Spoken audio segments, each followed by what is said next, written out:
Mga bossing, magandang araw sa inyong lahat. Welcome back po ulit sa ating YouTube channel. Sa bidyong ito na, malapit nang matapos yung ating tamiyang binubuo. Bali, ito na rin po pala yung ating re-restore. Lansag-lansag na, plaka na lang yung nakilala mga bossing. Ito po siya, o yan, pa-plus ko sa screen. Ayan yung makina niya, yung mga molye. Ayan, bali, lilinisin na lang to, i-stripin na lang tong chassis na to. And sana makita to ng may-ari. Ayan, kay Sir Doc. Ayan, bali, ayan na po yung unit nyo. And dito naman may ginagawang siding, may nire-repair na siding mga bossing.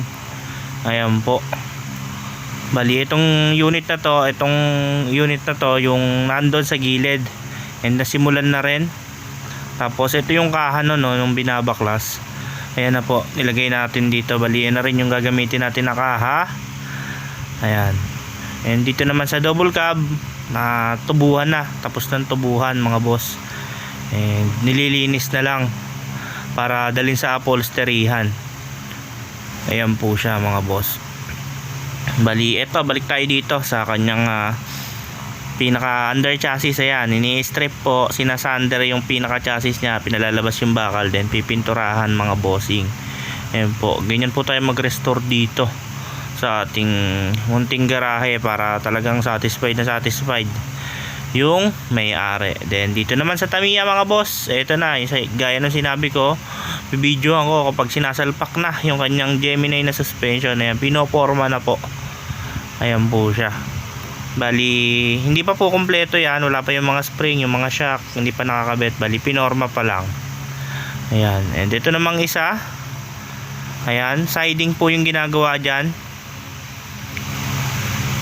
Ayan po, ayan yung nakaporma doon nung nakaraan. And dito naman sa isang to, ito yung beetle natin. Dito naman siya nakaporma sa bubungan para ma-wiringan na. Ayan po, yung harness ng wiring nya, kompleto po yan, bago lahat yan mga boss. And ito, yung may-ari nito si Sir Randil. Ayan po. Ayan, next na po natin ilalabasin sa inyo. Wiring na lang po yung kulang nito. Wiring na lang po yung kulang. Tapos yung toolbox na na-request nyo, and may salamin na rin po pala yan. Ayan, nakakabit na yung windshield and yung windshield glass nya. Ayan, napaka-pogi nito mga sir. Paglalo na to, pag natapos, talagang makikita nyo. Gagawan po natin ng sariling video to kung paano na yung kinalabasan. Bali, ito po, yung mags na gagamitin natin dito is ito. Ayan, ipapa-restore pa natin yan mga boss. Bali, 4 yan, malalim na mags. Bali, yung forma nito, ganito, ipa-flash ko sa screen. Ayan, ayan, ganyang forma yung dati natin box type.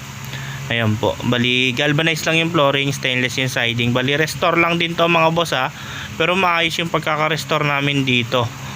Ayan, bali, pagpalit ng siding, hahanguin, tapos pipinturahan yung under chassis.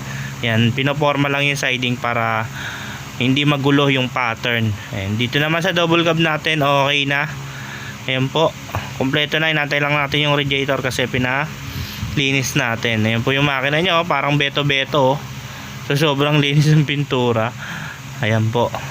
Bali, ayan lang po yung update natin dito sa talyer. Ayan, dito nagagawa ng sidings. Talagang andito na lahat ng mga manggagawa. Bali, yun lang. Sa next video natin, upload naman natin yung beetle kapag natapos na. And itong Tamiya, bibidyoan rin natin kapag pinipinturahan naman na yung kanyang under chassis tsaka engine bay. Ayan po, ayan yung mga kalas-kalas na pyesa. Sobrang kalat dito mga boss, dahil ang dami pong pinagbaklasan. Hindi natin alam kung saan na nakalagay yan, pero kompleto yan. Matatandaan natin yan kapag inassemble na. Bali, itong unit na to, papalitan ng makina to. Malaking makina ilalagay dyan, 4D56. Ayan, tapos papalitan ng differential tsaka molye, gagawing 5 stud. Bali, restoration talagang matindihan. Ayun yung mga pinagkalasan niya doon sa gilid.